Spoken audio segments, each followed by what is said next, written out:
If the mind is the executive office of a person, then I believe that perception bias is the gatekeeper to the mind.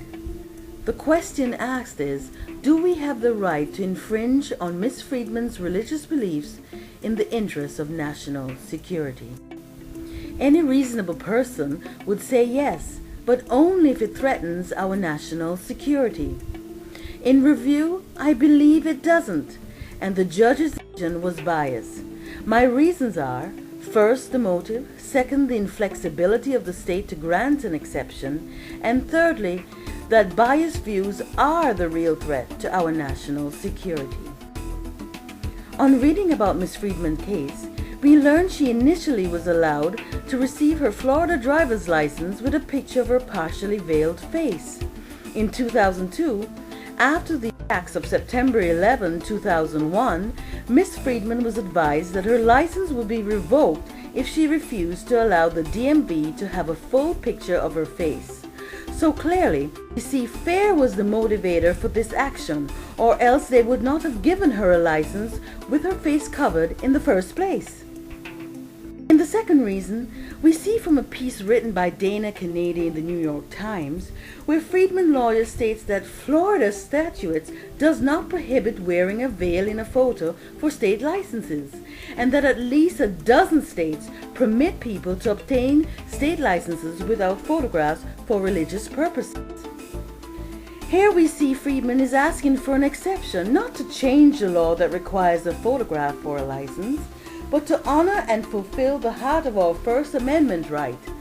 Freeman offered to provide fingerprints, DNA, and so on as an alternative, which are much more accurate than a photograph, which was refused. Also, the Florida Attorney's Office revealed a fraudulent slip in its brief to the courts, which called her hypersensitive to the requirement which the courts backed when it ruled against Freeman. The unwillingness of the legal system to acknowledge that other states have granted exceptions, that an exception is a viable choice, to explore alternatives, and to label a woman who is willing to go to the Supreme Court to defend her First Amendment right as hypersensitive is counterintuitive, callous, and dismissive. In my third point, we see the unveiling of Big Brother. In the same piece above from Kennedy, we read that Freeman's lawyer claims that Florida was in violation of its own Religious Freedom and Restoration Act. This act, in essence, says that if a law causes an undue burden in exercising your religion, that the government must have a compelling purpose, and it must be the least restrictive as possible. The violation is that the compelling reason is bias against a culture where women wear veils and harbor terrorists in our backyard. The undue burden is arbitrarily adding to the law that a face cannot be veiled, which contradicts the very law, RFRA, they were paid to uphold.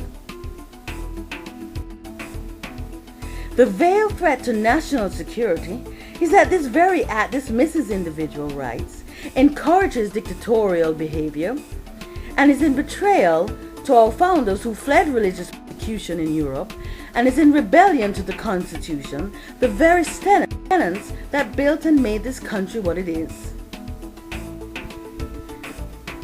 Justice was not given, nor was it blind in Sultana's Freeman case. This is what happens when biased views remains unchecked and becomes the veiled threat to our national security.